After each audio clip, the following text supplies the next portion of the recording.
Souvent, il fait le même rêve. Un rêve de nuages noirs, si noirs qu'ils ressemblent à d'immenses ombres vivantes se regroupant au-dessus de la mer. Il en vient de partout. Des ténèbres voûtées, remplaçant le ciel, effacent la lune ronde, s'étalent à perte de vue jusqu'à ce que le monde soit plongé dans une obscurité profonde. Sur la côte, alors que s'étend la noirceur, les animaux ont déjà regagné leur terrier. Les hommes se barricadent à leur tour pour échapper à la tempête qui s'annonce. La mer se froisse, rugit. Les vagues se soulèvent au large, là où nul navire ne vogue, là où nul œil humain ne pourrait être témoin de son arrivée. Une silhouette féminine crève la surface des eaux, dans un jaillissement d'embrun, et s'élève dans les airs.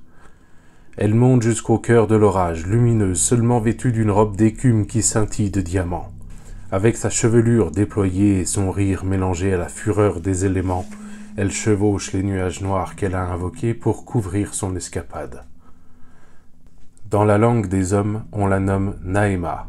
Elle vient des enfers, cette région froide de l'éther où les âmes se tordent dans un océan de flammes bleues, ce qui est justement le fruit de son désespoir, car même pour les démons, l'éternité n'a aucune saveur. Naïma s'y ennuie à mourir. En comparaison, la terre des humains regorge d'une infinité de distractions. Naïma revêt un corps de femme à la beauté éblouissante. Elle aurait pu servir de modèle originel à toutes les muses dans les rêves des poètes de tous les temps. Et peut-être a-t-elle vraiment été ce modèle, inspiratrice de toutes les inspiratrices, mère de toutes les égéries, un corps gracile aux hanches généreuses, aux fesses rondes pleines de promesses, une poitrine qui appelle les baisers et les caresses. Un visage de poupée de porcelaine dont la bouche gourmande semble à elle seule l'incarnation du désir, et de longs cheveux, eux aussi de cette soie blanche dont sont faits les anges, qui fouettent ses épaules nues en chantant des litanies dans des langues impossibles. Dans ses yeux, le bleu intense des profondeurs. Cela fait longtemps que le démon n'a pas volé avec les orages. L'obscurité, le vent, la pluie lui ont manqué. Et ces éclairs qui crépitent autour d'elle dans une fabuleuse odeur d'ozone. Son rire redouble, devient jubilation, tonnerre, fracas, arbre calciné. À aucun moment elle ne croise âme qui vive. Seul un fou s'attarderait dans pareille tempête. Cette nuit appartient entièrement à Naïma. Elle arrive à destination. Elle est venue chercher de la compagnie. Elle sait très précisément où la trouver.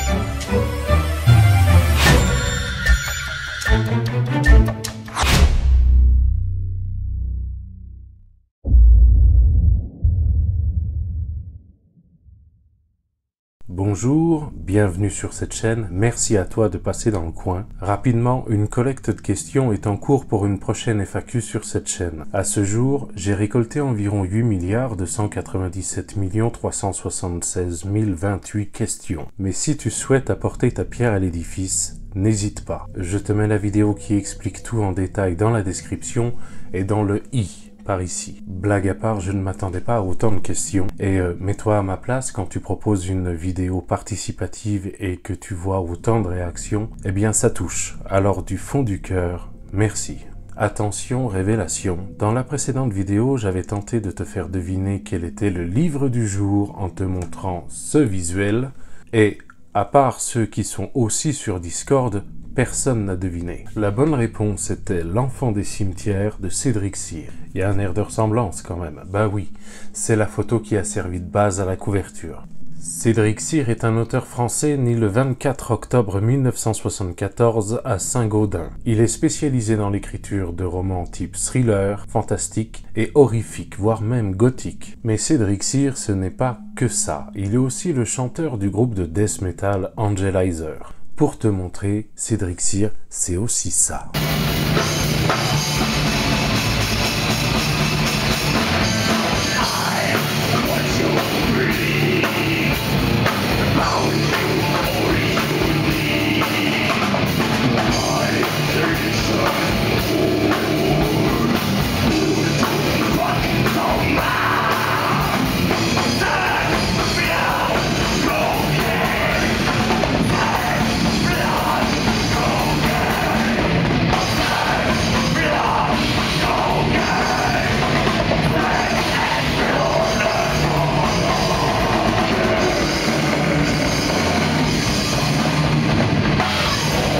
Et là, il était de bonne humeur. L'Enfant des cimetières est sorti en 2009 aux éditions Le Pré au Clair sur environ 432 pages, puis réédité au format poche chez Pocket en 2011, l'exemplaire que je te présente.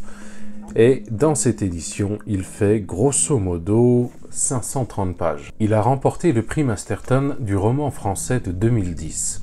Rapidement, parenthèse, le prix Masterton, c'est un prix remis depuis l'an 2000 à un roman francophone, un roman traduit et une nouvelle francophone, qu'il s'agisse d'une œuvre d'horreur ou de fantastique. Le nom est un hommage à l'auteur britannique Graham Masterton, dont je t'ai parlé il n'y a pas si longtemps que ça sur cette chaîne avec son roman Rituel de chair. Et fun fact, Graham Masterton n'a jamais reçu le prix Masterton. Bref, fin de la parenthèse. Dans les autres livres de Cédric Cyr, je peux notamment citer Hellfest, le festival raconté par les groupes, coécrit avec Isabelle Marcelli, un livre dans lequel les groupes racontent leur expérience au festival du Hellfest.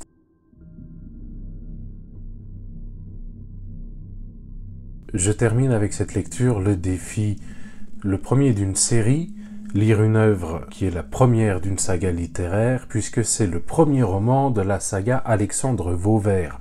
Le nom de l'un des personnages principaux est commandant de police. Cette série est composée de 2 romans, mais en réalité c'est un petit peu plus compliqué que ça, puisqu'il y a une autre série qui est Svarta et Vauvert, probablement Svarta également le nom d'un personnage, et chronologiquement les 2 séries se mélangent. Mais bref, L'Enfant des cimetières, c'est le premier. Me concernant, c'est aussi une découverte de l'auteur, car c'est le premier livre de Cédric Cyr que je lis. L'auteur a indiqué que ce roman se passait à Toulouse et aux abords, même sans jamais citer le nom de la ville, il indique que ceux qui connaissent reconnaîtront. Il a également pris comme source d'inspiration le travail musical de David Lynch, duquel se dégage selon lui une forme de poésie gothique. J'avais hâte de découvrir la plume de Cédric Cyr, pas spécialement ce roman, mais l'auteur au moins, parce que figure-toi que je l'aime bien.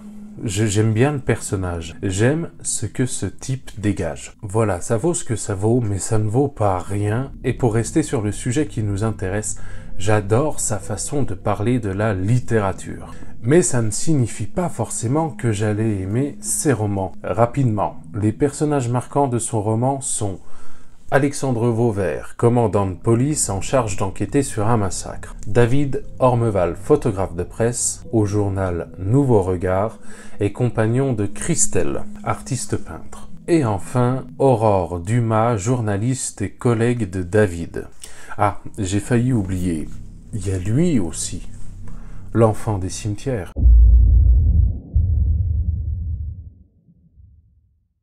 Nous sommes lundi matin au beau milieu de la nuit à Terre-Blanque, une toute petite bourgade composée de quelques habitations et d'un cimetière. Raymond Mendez, employé comme fossoyeur depuis 13 ans par la commune, vient de commettre un massacre dans sa maison. Il a tué sa femme et ses 2 enfants à l'aide d'un fusil à pompe avant de s'asseoir dans un fauteuil au milieu du salon et de se faire exploser la tête. Incompréhension de tout le voisinage qui le décrit comme sympathique et discret. Une voisine précise cependant que depuis quelque temps il semblait avoir une santé mentale fragile. Elle l'a aperçu à sa fenêtre à diverses heures de la nuit, visiblement obsédé par le cimetière aux abords de sa maison. Il aurait dit que les morts sortent de leur tombe si on ne les surveille pas. Envoyé sur place pour recueillir les premiers éléments de l'enquête, le commandant de police Alexandre Vauvert se rend immédiatement compte de l'ampleur des dégâts. La maison est sans dessus-dessous, il y a du sang et des morceaux partout. Une véritable boucherie. Un policier fait fuiter l'affaire et Aurore, journaliste, exhorte David,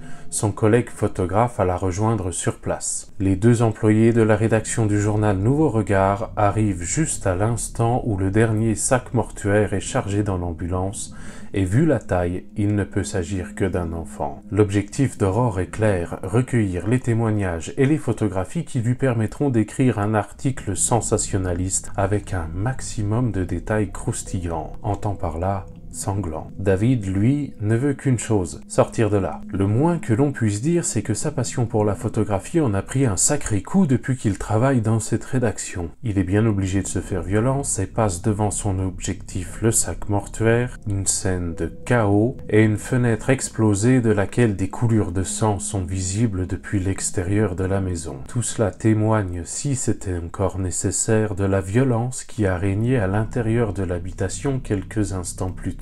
De retour chez lui, David doit sélectionner les photographies qu'il choisit pour les envoyer à Aurore pour lui permettre d'écrire son article. Sa compagne Christelle se rend compte des photos qui défilent sur l'écran de l'ordinateur et c'est l'occasion pour elle de lui faire la morale et de lui signifier que, décidément, depuis qu'il travaille avec Aurore, elle a une bien mauvaise influence sur lui. Artiste peintre, le programme de Christelle aujourd'hui, c'est d'aller à l'hôpital où elle anime un cours de dessin pour les enfants hospitalisés. Pour se rendre sur place, Christelle emprunte le bus et à l'intérieur de celui-ci, durant le trajet, elle remarque 3 adolescents qui semblent perturbés et elle a un très mauvais pressentiment les concernant. Christelle a l'habitude de suivre ses intuitions. Dans sa famille, toutes les femmes ont le don. Rien de très rationnel évidemment, simplement une forme de sensibilité particulière. Les 3 adolescents descendent eux aussi à l'hôpital et décident d'attendre sur le parking le temps que Christelle disparaisse,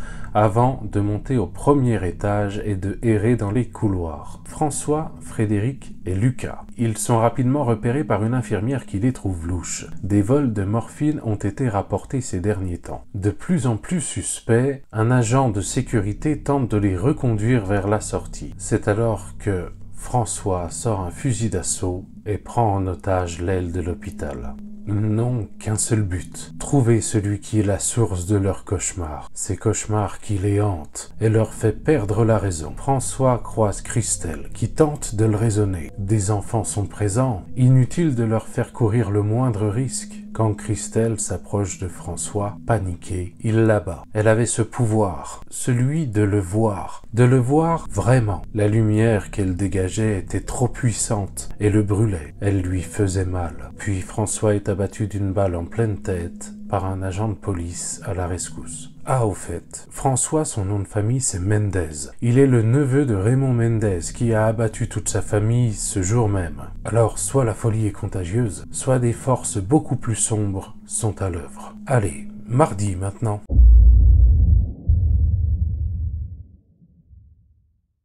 Alors, pour te présenter mon avis, je vais le faire en 2 parties. D'abord, ce que je n'ai pas aimé, puis ce que j'ai apprécié. En ce qui concerne ce que je n'ai pas aimé, voilà. Maintenant, ce que j'ai aimé. L'enfant des cimetières de Cédric Cyr rejoint la catégorie extrêmement restreinte des romans que j'ai dégommés. 530 pages, ce n'est pas rien, accorde-le-moi. Et pourtant, je l'ai lu en 3 sessions. Le bouquin, impossible à lâcher. Tu sais quand tu te dis « il est tard, demain je bosse juste un chapitre encore » et que finalement tu te dis ça 15 fois d'affilée. Déjà, le rythme de ce roman. Les chapitres font 6 à 10 pages, parfois moins, et ils ne te laissent pas le temps de respirer. C'est extrêmement haletant et l'action est distillée tout au long du récit, si bien qu'à la fin, les 530 pages, je les ai pas senties. Quel plaisir de faire connaissance avec un auteur, avec un roman qui est exactement ce que j'aime, et de l'avoir lu au moment opportun. De l'avoir lu dans un instant où j'étais dans les bonnes dispositions pour l'apprécier. Parce que ça m'ouvre sur une série de 5 bouquins.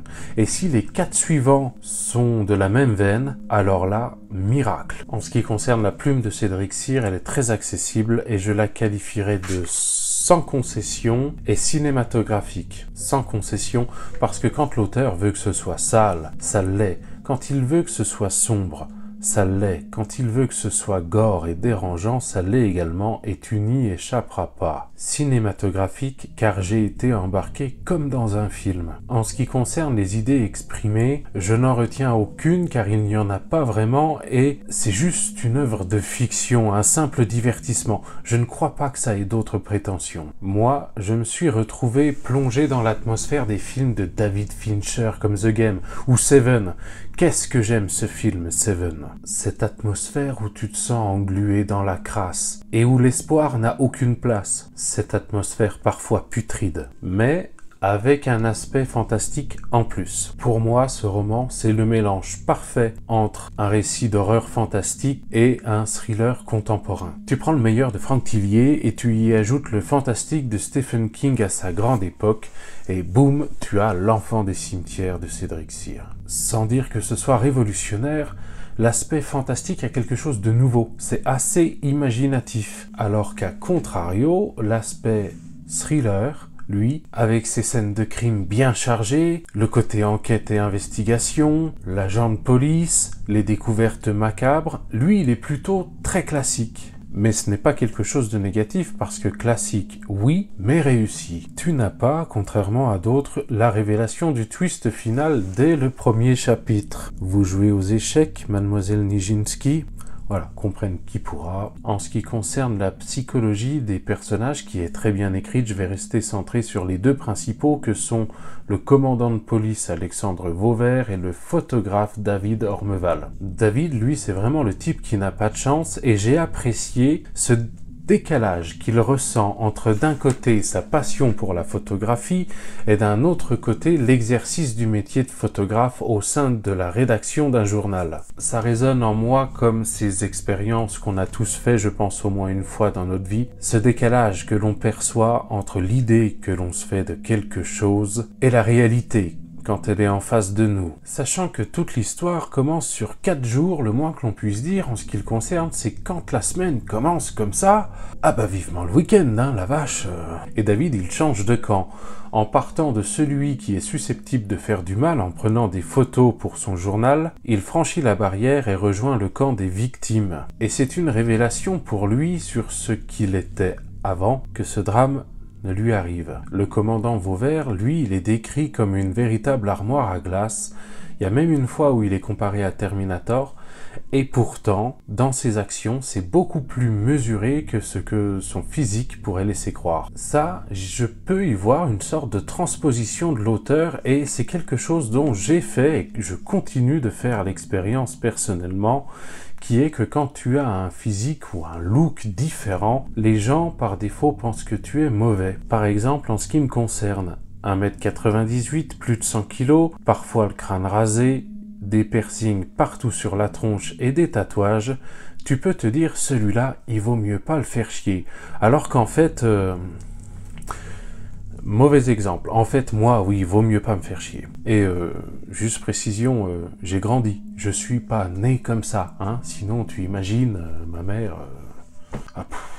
Vauvert, il a un trait de caractère que j'ai adoré. Il est irrévérencieux et j'adore l'irrévérence. Ça a été un pur régal, ce personnage. La seule chose qui m'a surpris dans ce roman, c'est que finalement, avec cette vision très cinématographique, t'es présenté des lieux, des espaces, et notamment un cimetière avec une statue d'ange, et je crois me souvenir qu'il est précisé que c'est un ange qui pleure. Donc je me suis imaginé quelque chose dans ce goût-là. Moi, dans mon imaginaire, ce genre de statue sur les tombes, entourée de gazon, c'est une image que j'ai des cimetières tels qu'on les voit dans les films américains, et je sais que c'est aussi répandu en Amérique latine. En France, les cimetières, ils ont pas le même aspect. Et là, c'est censé se passer en région toulousaine. J'en parle comme ça, et peut-être que c'est une méconnaissance de ma part, c'est possible. T'as vu quand même que dans tout ça, je t'ai parlé de tout, sauf de l'enfant des cimetières. C'est dommage pour toi.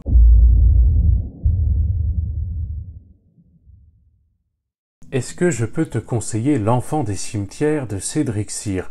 Alors je vais essayer de pas trop en faire. Je vais te dire pas à 100%. À 4000%, oui, absolument. En ce qui me concerne, coup de cœur de l'année.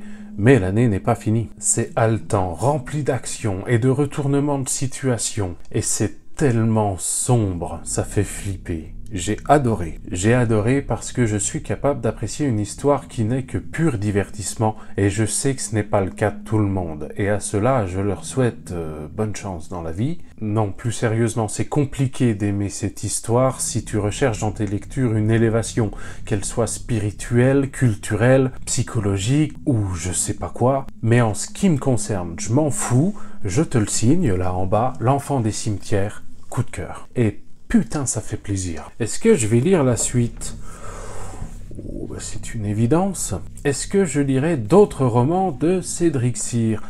C'est une évidence. Mais pas maintenant, parce que là, je suis bien occupé, il y a un challenge en cours. Voilà. Pas mal, non? J'espère avoir réussi à te communiquer ne serait-ce que 1/100 de l'engouement que j'ai ressenti pendant cette lecture. J'espère aussi que cette vidéo t'a plu. Si ce n'est pas le cas, n'hésite pas à te désabonner. En ce qui te concerne, tu peux réagir si tu le souhaites dans l'espace commentaire, que tu aies lu ou non L'Enfant des cimetières. Et si tu as d'autres romans de Cédric Cyr à me conseiller, vas-y, fais péter. En revanche, si tu comptes réagir dans les commentaires pour me dire quelque chose du genre on ne dit pas thriller, mais thriller, sache que je m'en bats les couilles. La dernière fois, ça m'a plutôt amusé de le faire. Essaye de deviner quel va être le prochain avis lecture avec 7 indices. Si tu trouves, tu gagnes rien du tout. Le droit de te la péter, mais pas plus de 3 minutes parce qu'après tu vas devenir pète-burne. En attendant la prochaine fois, je te souhaite une bonne soirée. Bye!